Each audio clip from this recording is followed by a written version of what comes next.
Good afternoon and good morning to our West Coast listeners. My name is Juan Thomas, honored to serve as chair of the ABA Civil Rights and Social Justice section. Welcome to our weekly chair chat. And this week, I'm honored to welcome two of our guests. One is Professor Francine Lipman, who is not only a leader in our section, but she's also the William Boyd Professor of Law at the University of Nevada, Las Vegas, what we always call UNLV. Glad to have you. And also Elaine Maag, who is a senior fellow at the Urban-Brookings Tax Policy Center in Washington, D.C. Welcome to both of you. Thank you. It's wonderful to be here. Glad to have you. I wanted to start the conversation kind of with a recent issue that we're dealing with nationally and also globally. There's a banking crisis. We all saw what happened with SVB, the Silicon Valley Bank. I wanted to ask you, Francine, if you don't mind kicking us off, could you kind of explain what that problem is and its implications on the broader economic, the broader economy, and how does it relate to tax policy, if at all? So it's interesting. As you know, banks are generally pretty well regulated, especially after the Great Recession. The Obama administration implemented a number of checks and balances to try to preclude another Great Recession. And here in Nevada, we really got hit hard by the Great Recession. Unfortunately, the last administration pulled back a number of those checks and balances. And as a result, banks were not as regulated and are not currently as regulated quite as vigorously as previously. Unfortunately, what happened in this case is that this is a very much a niche bank, really dealing with startup companies in the Silicon Valley, high tech, venture capitalist, a very unique sort of regional bank. Mm-hmm. That bank, because of because of the pandemic, suddenly had an incredible influx of deposits because, of course, everybody was at home doing tech and wanting everything to be online. Right. As a result of these enormous new deposits, what they did was they invested that money long term in a lot of treasury bills and other interest-bearing vehicles that, unfortunately, given the current Fed fighting inflation with rising interest rates, that portfolio dropped significantly. Then, because of the information superhighway and how well connected all these folks were, they found that out and they started panicking. And they all chatted with each other to the extent that literally a run on the bank. And they told each other, and that just exacerbated the problem. And then, unfortunately, the bank didn't have the resources because they'd have to sell all their assets at a loss. Right. And then the federal government came in because they didn't have the resources for the depositors. The good news is, though, Janet Yellen and the current Biden administration are saying there's FDIC coverage. Interestingly enough, though, $250,000 of coverage for most individuals, the majority of individuals in this country, and especially concerning the child tax credit recipients, right, that's going to cover them. But a lot of these venture capitalists not only had their personal savings there, they had their businesses, their startups, and all their money there. So it was a house of cards that somewhat fell into each other. Janet Yellen, the Treasury, has said they're going to make people whole, except the shareholders. So the shareholders are going to be lost. I read last night that at SVB, the average depositor had an average balance of $4 million in their account. And 25% of them pulled their money out last Thursday, which is not the norm. Most Americans, that's not Exactly. our problem, Yeah, right? exactly. And so the good news is it's very eye-opening for members of Congress, and they're going to rethink some of the regulation that was pulled back. And it's a warning to people across the country. FDIC insurance is $250,000, and to think about that when you're banking. Right. Well, thank you for sharing that. It's an important conversation, particularly in light of what's going on in the economy and in the banking industry in particular. But I want to segue now to our primary topic for today, which is the child tax credit. Francine, could you give us an overview of what is the child tax credit? The child tax credit is a tax credit, not surprisingly, it's self-descriptive. But what that means is it reduces your tax liability dollar for dollar down to zero. It is for 2022 and 2023 and thereafter, it is partially refundable. What that means for individuals, low-income taxpayers who do not have a tax liability, it does, because their income is below the standard deduction amount, and that's a federal income tax liability. They clearly pay sales tax and property tax and all the other taxes we have to pay every day. But this brings them down to zero and below, so it's refundable. So that creates a refund for them. Mm-hmm. These credits are better than deductions generally for lower income taxpayers. And what's so important, Juan, is that in 2021, when we were in the midst of the pandemic, Congress did the right thing. They made the child tax credit fully refundable.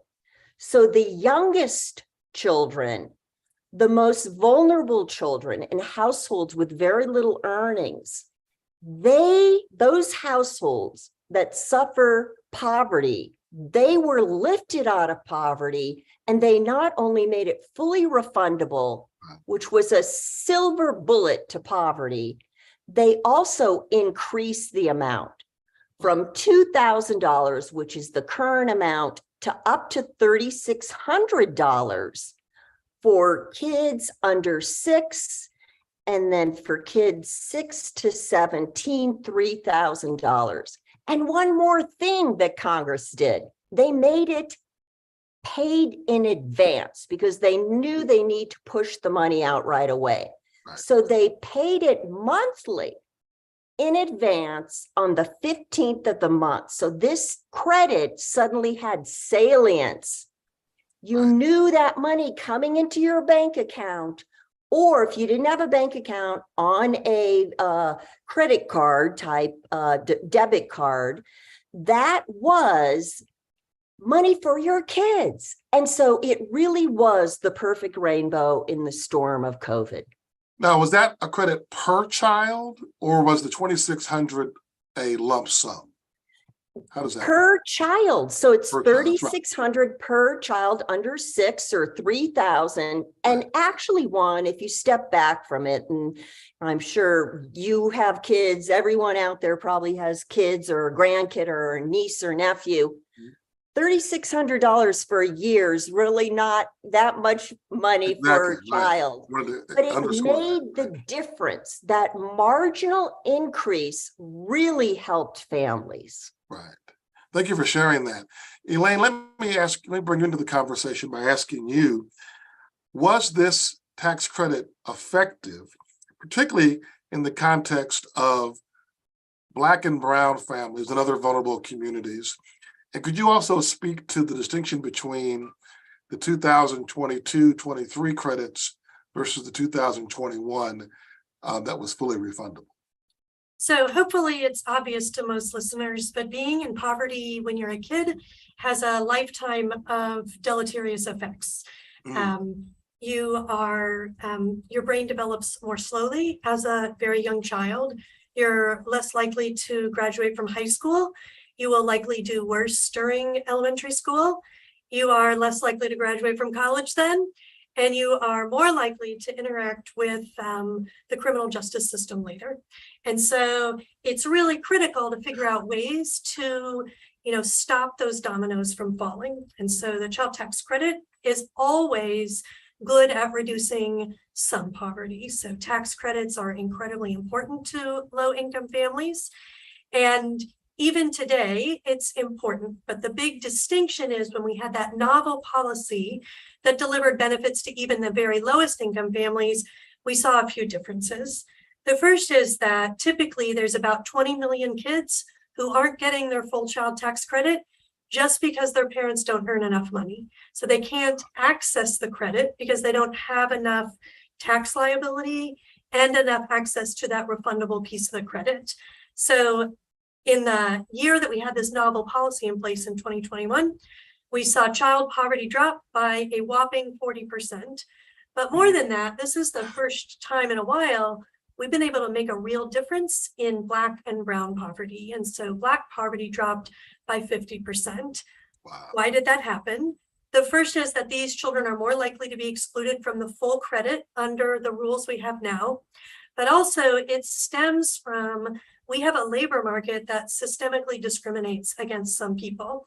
And so when we pile our welfare policies and our tax credits on top of employment, it's sort of a flawed foundation, and it ends up limiting the ability of the tax credit to do much. So more than reducing poverty, we also saw food insecurity drop for families with children. And we saw parents reporting that they had less stress. They had more time to spend with their kids. Right. They were paying down debts. And this is true in communities of color, even at relatively high income levels. And so that child tax credit was powerful for very low income families and these middle income families that were benefiting from this monthly stream of payments. Wow. Elaine, could you talk more about, or Francine, could you kind of talk more about this in the context of generational poverty, or what I think the term you use is persistent poverty? So as Elaine described, unfortunately, many of our resources in this country, in the social safety net, and by the way, people in your life cycle, you often cycle into poverty at different points in your life. It's not unusual, but as Elaine said, in households with young children, it is so damaging to their brains and their bodies and their spirit as well. Not only do some of these kids suffer depression, the stress of constantly having to move or suffer other indignities because of lack of resources. So since about 1996, we went from a welfare society to a workfare.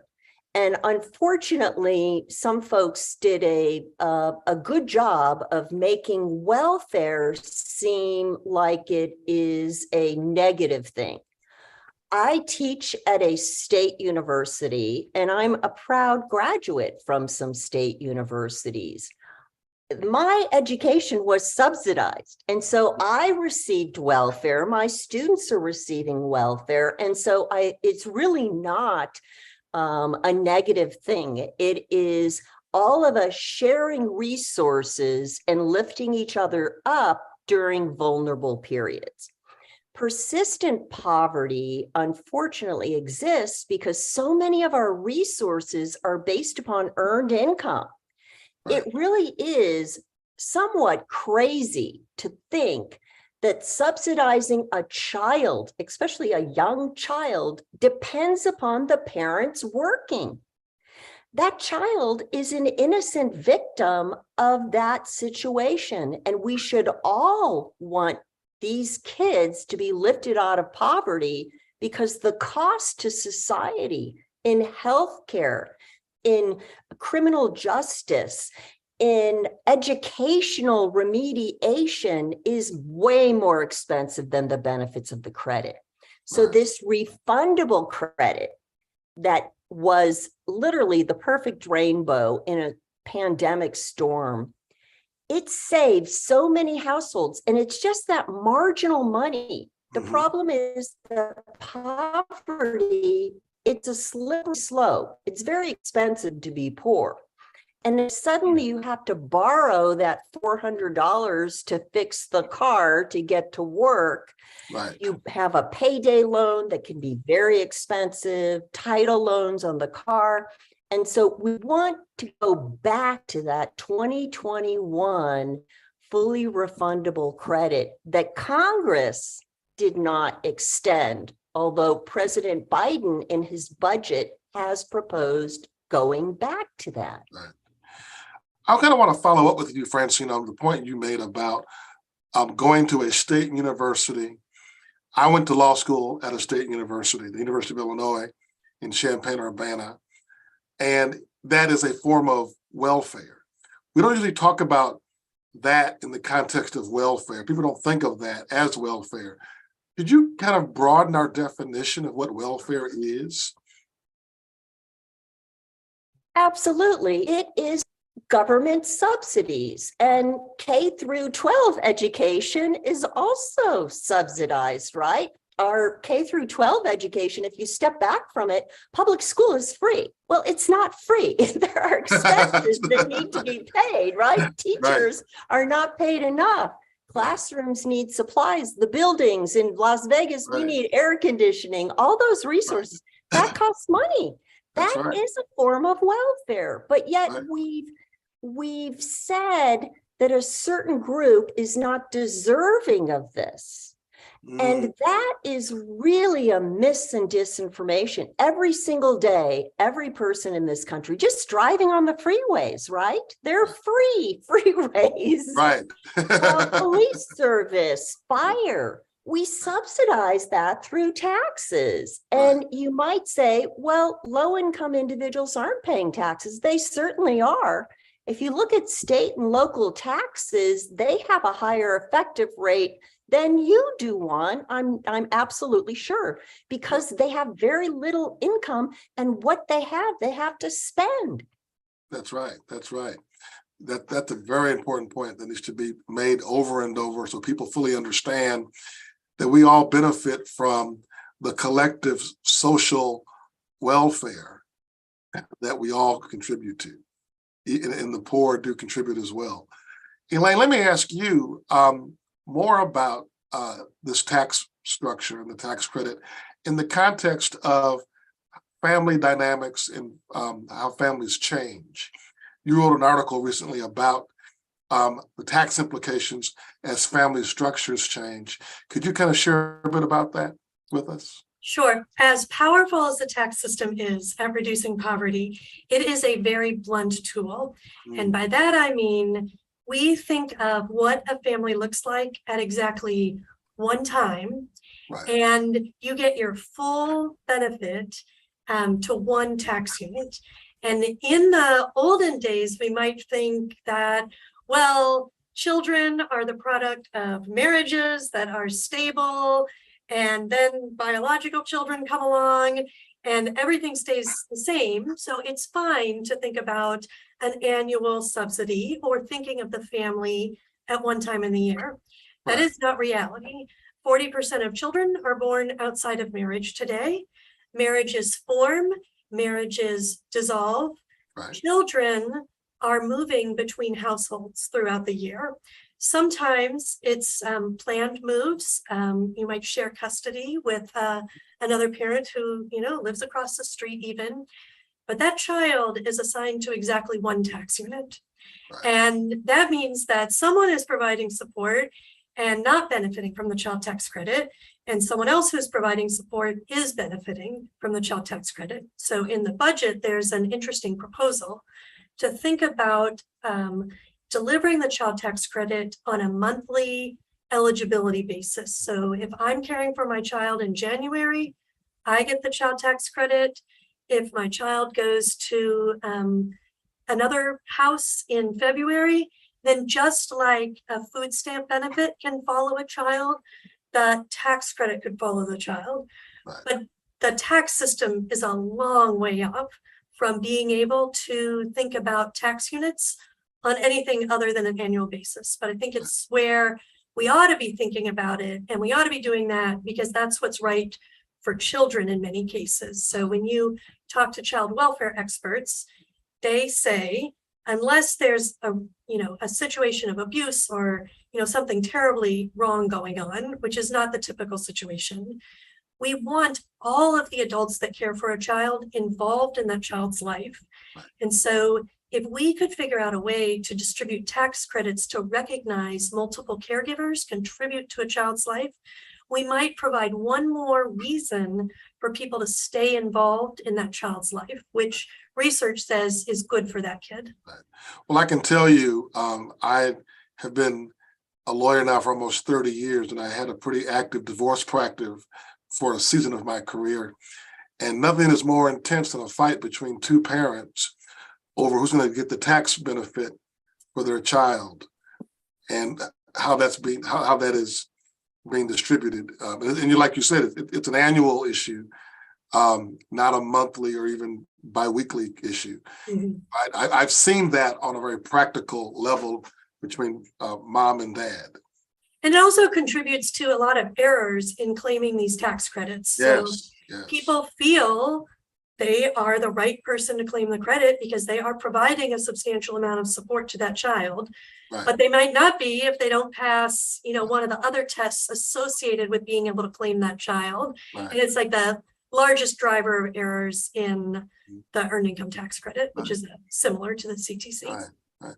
Elaine, your comments kind of remind me of one of my colleagues who is a very prominent immigration attorney here in Illinois, where I'm based, around the volatility among children in immigrant families and undocumented communities. Francine, could you kind of speak to that? I know a lot of your work historically has been around the taxation of the undocumented population. What is the impact of these issues of tax policy on that specific community? So what's interesting is the child tax credit for many years prior to the Tax Cut and Jobs Act, which was the last big tax bill signed into law by former President Trump, and effective 2018 through 2025, Congress unfortunately changed the tax credit so that only children with Social Security numbers qualify for the child tax credit. I will tell you that there was a fight in Congress, not unusual these days, to try to make it actually more oppressive, meaning that if the parents didn't have Social Security numbers, then they would, no one even the US citizen children wouldn't get the child tax credit. The good news is members of Congress rallied to these children, understanding they're US citizens. And so now a family, if parents don't have Social Security numbers because they're not authorized to work in the United States, the kids with socials do qualify. Unfortunately, on top of the complexity of our tax system, as you may or may not know, the IRS has been badly defunded over the last 25 years. It's really interesting that we've defunded the tax police, which helps arguably people who are not filing, but it doesn't help our lower income families and our immigrant families who are trying to get these resources through the Right. tax system. And so I work with dreamer students across this country who are trying to be tax compliant, but they don't qualify for Social Security. They have this other number called an individual taxpayer identification number called an ITIN. And trying to get one of those, Juan, is like, squeezing, trying to put lipstick on a pig. I mean, it's so hard and it's ridiculous because the IRS is so underfunded. You have to file paper returns if you are applying for this number. You can't file electronically. And worse than that one, you have to mail in your identification documents, including your passport or your driver's license or your birth certificate, into the IRS, and hopefully we'll get it back in 3 or 4 months. Needless to say, that's not something anyone feels comfortable telling a vulnerable college students. So it's just a mess. And we've got to fund the IRS. Right. A lot of people don't think even realize that it's been defunded like that. There's been so much tension around defunding the police. We've ignored the discussion around defunding the IRS. Elaine, you used to work at the IRS, from what I understand, too, correct? That's right. I spent a year there. Yeah.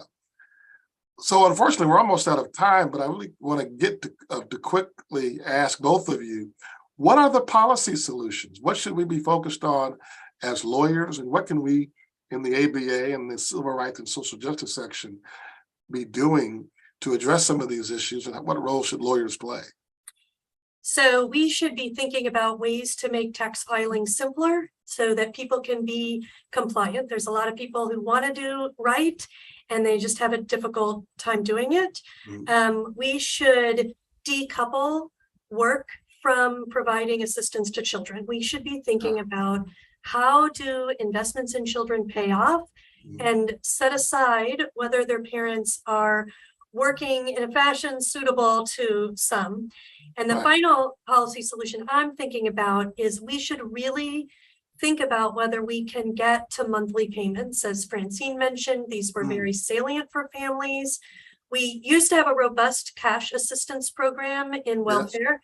That's gone. So it used to be that families could receive a little bit of monthly assistance in the form of cash and then get their tax refund. Now families essentially get a really large tax refund relative to their whole income at tax time. So we lift people out of poverty for a month and watch them fall right back into it. And so we need to think of ways that we can deliver some of this assistance across the year to better meet families' needs. And I'll turn it over to Francine. Thank you. Francine? Great ideas. And I'll just piggyback on some of Elaine's ideas. We've really got to regulate paid preparers. There are a lot of unscrupulous paid preparers out there. And as Elaine said, with this very large year end, or right about now, right? It's March 15th. This is the height of tax season. These ginormous tax refunds, unscrupulous tax preparers want a piece of that. And so they're motivated to make the refund larger in an unscrupulous way. And the person who suffers that is the taxpayer. Right. And so we've got to regulate paid tax preparers. What can lawyers do? Pro bono, do it daily. Elaine, I know, has volunteered to do volunteer income tax assistance, and she's brilliant and bold, but she's not a lawyer. You don't have to be a lawyer or an accountant to do that. Right. The training is excellent. You will learn a lot. So what you need to do is pro bono. You can help with volunteer income tax assistance, and or there are low-income taxpayer clinics across the country, at least one in most states. Volunteer to help individuals navigate their tax controversies. It is the most rewarding thing you can do. those are great ideas and suggestions, and we really want to make sure that if we don't have current ABA policy on these topics, that we explore the way to get that in place so that we as the ABA can advocate to advance those policy agendas, because this is so important and really speaks to our theme for this year, which, Francine, as you know, has been economic justice. So there's a direct connection between tax policy and economic justice. So thank you both for being my guest today. And we look forward to your continued work and your collaboration with the Tax Policy Center. And Francine, thank you for all the work you do, not only to educate future generations of lawyers, but also the work you're doing in our section. You're an invaluable leader for us and with us. So thank you. Thank you.